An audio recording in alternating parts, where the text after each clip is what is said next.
Have you ever noticed that your day seems to turn against you before it has even truly begun? Not because of anything that happened outside, not the traffic, not the difficult email, not the weather, but because of something quieter, something interior, a current running beneath the surface of your thoughts that was already pulling you in a direction you never consciously chose. Have you ever sat with the strange exhaustion of a mind that never seems to stop, a mind that plants seeds in the dark and then wonders why the garden keeps growing things you didn't ask for? This is not a character flaw. This is not a weakness. This is what it means to be human in a world that never taught you how to tend to the most important ground you will ever inhabit, the field of your own mind. For most of us, the mind is treated like weather, something that happens to us. We wake up anxious and we say, "I'm anxious today," as if the anxiety arrived from outside, delivered like rain. We find ourselves snapping at someone we love and we say, "I don't know what came over me." As if our interior world is a foreign country we only visit occasionally. We scroll through the accumulated noise of the day, the outrage, the comparison, the quiet dread, and we wonder why, by evening, we feel hollowed out, vaguely restless, somehow both overstimulated and deeply lonely.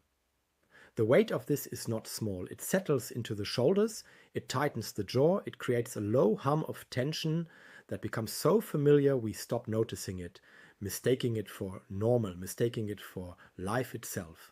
But what if that is not life? What if that is only what happens when we leave the garden unattended?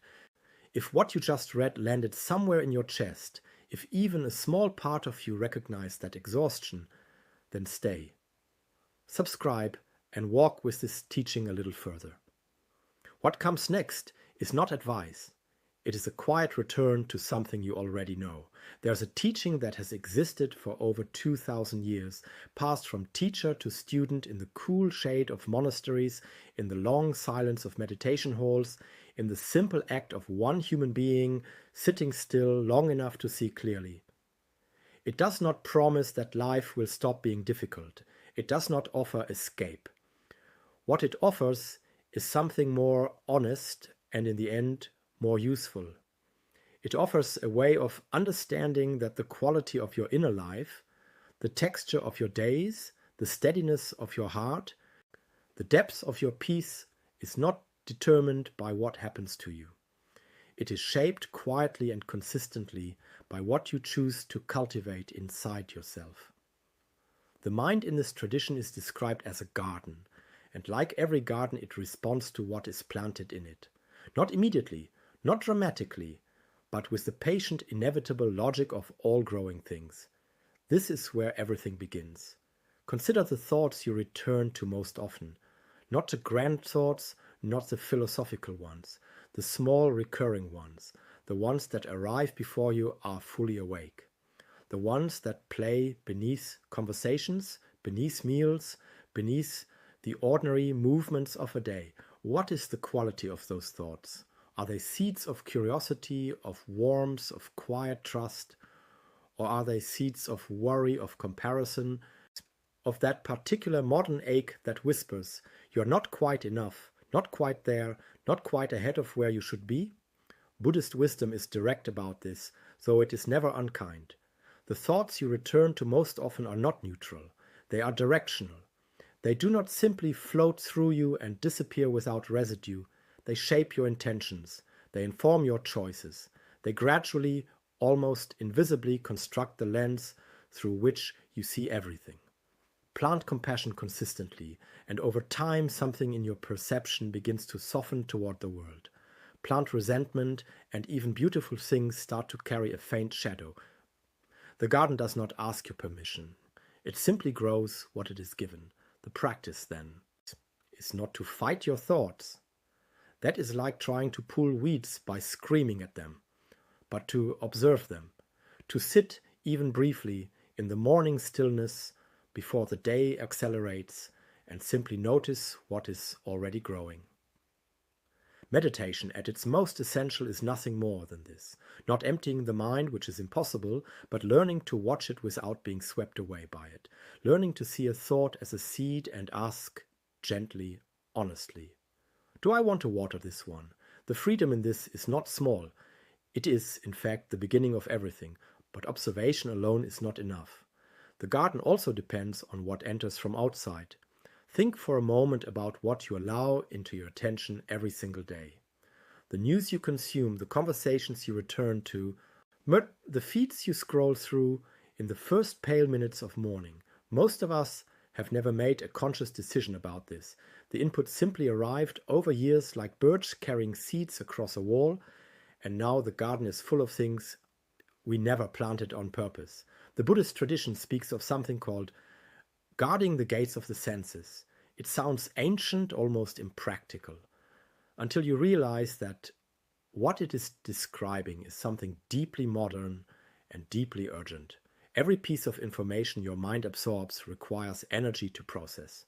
Not just conscious energy, is the effort of reading or listening, but the subtler metabolic cost of emotional response, of nervous system activation, of the low-grade tension that accumulates when the inputs are consistently designed to provoke, to alarm, to compare you unfavorably with some imagined version of what life should look like.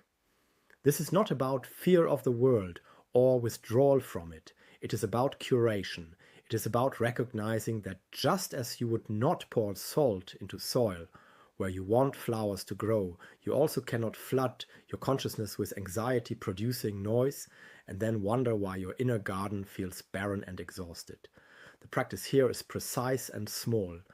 Tomorrow morning, before you open any feed or news source, ask yourself one question. What do I want to feel like in 1 hour? And then choose your first inputs accordingly. Step outside if you can. Let the quality of early light be the first thing that enters your eyes.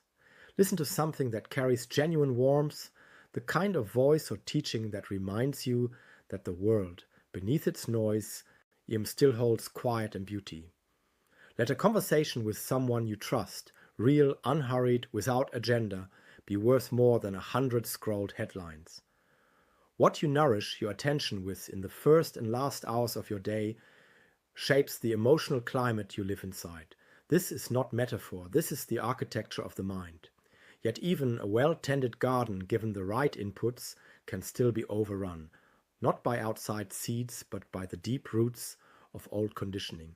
This is the part that requires the most honest kind of courage. You have been shaped long before you were old enough to choose it, by experience, by early messages about who you are and how the world responds to you, by small wounds that calcified into beliefs, by patterns of reaction so ingrained they no longer feel like reactions, they feel like you. Will someone speaks in a tone that reminds you, without your knowing it, of an old diminishment, and before a single conscious thought forms, your body has already responded. Your chest has tightened, your voice has shifted. The words that come out are not chosen, they are pulled from a much older script. This is not weakness. This is what it means to be a human being with a history. The nervous system was built to remember danger. It was never built to distinguish between real danger and the ghost of it. The practice of mindfulness, which in its truest form is not a wellness trend, but a rigorous, compassionate science of attention, creates something that does not come naturally. It creates a pause, a breath width of space between the stimulus and the response. It does not eliminate the old patterns, but it illuminates them. And illumination is the beginning of choice. The next time you feel the familiar pull of a reactive moment, the surge of irritation, the contraction of anxiety, the quick defensive formation of words, see if you can find that pause, even a half second of it, even one breath. Not to perform calm, not to suppress what is true, but simply to ask, what is actually happening here? And what would I choose to do with it if I were not being driven by the past? That question, asked sincerely, even imperfectly, changes things. Not all at once, but over time, the way water changes stone, not by force, but by persistence. There is something else the garden teaches, something that is perhaps the most counterintuitive of all its lessons. Difficulty is not a sign that something has gone wrong. Suffering, the specific human kind, the kind that comes not from pain itself but from our relationship to pain, is not a flaw in the design. It is, in the Buddhist understanding, a teacher. This is easy to say. It is much harder to feel when you are in the middle of something genuinely hard, when a relationship is fracturing, when a plan has collapsed, when the body is tired and the mind is stretched and nothing seems to be moving in the direction you hoped. In those moments, the instinct is to resist, to push back, to insist that this should not be happening, that a better version of events was possible, that if you had only done something differently, everything would be okay. And yet, the resistance itself is where most of the suffering lives. The event is painful. The insistence that the event should not have happened, that is what exhausts us. A different question is available, not why is this happening to me, which is a question that closes down into resentment, but what is this asking of me, which is a question that opens. What quality is being asked to develop here? What is this difficulty? Sitting at the edge of the garden teaching about the soil, challenges met this way do not become easy, but they become purposeful. And there is an enormous difference between pain that feels meaningless and pain that is teaching something. One hollows, the other slowly and honestly builds. The small action here is specific. The next time you encounter a difficulty, even a minor one, even just a slow-moving line or a conversation that frustrates, try, before your first response, to ask that one question silently. What is this trying to teach? You may not have an answer immediately. That is fine. The asking itself is the practice. The soil responds to the question even before the answer arrives. Something begins to shift when this becomes habitual. The challenges do not disappear, but they stop feeling like enemies. They start feeling like weather. Real, sometimes harsh, sometimes beautiful. And always, if you are paying attention, telling you something true about where you are. Alongside this, there is something simpler that the mind urgently needs. Something that runs directly counter to one of the loudest messages of contemporary life. That message, delivered in 100 different ways every single day, says, what you have is not enough. What you are is not enough. What you have accomplished, acquired, become, all of it falls short of some standard that is always conveniently just out of reach. This is not an accident, it is a mechanism, and it is extraordinarily effective at generating one specific state, perpetual wanting. The Buddhist word for this particular kind of craving, tanha, describes a thirst that cannot be satisfied at the level at which it operates, because the thirst is not really for more things or better circumstances. It is a thirst for the feeling that everything is finally okay. And that feeling can never be delivered from outside. Gratitude is not the opposite of ambition. It is the opposite of the thirst. It is the practice of returning attention deliberately and consistently to what is already present and already sufficient. Not as a denial of what is difficult, not as forced positivity that turns away from real pain, but as a retraining of perception, a deliberate shifting of the mind's default search from scanning for what is missing to noticing what is already here. The practice is this. Tonight, before sleep, find 3 things from the day, small things, ordinary things that were still good.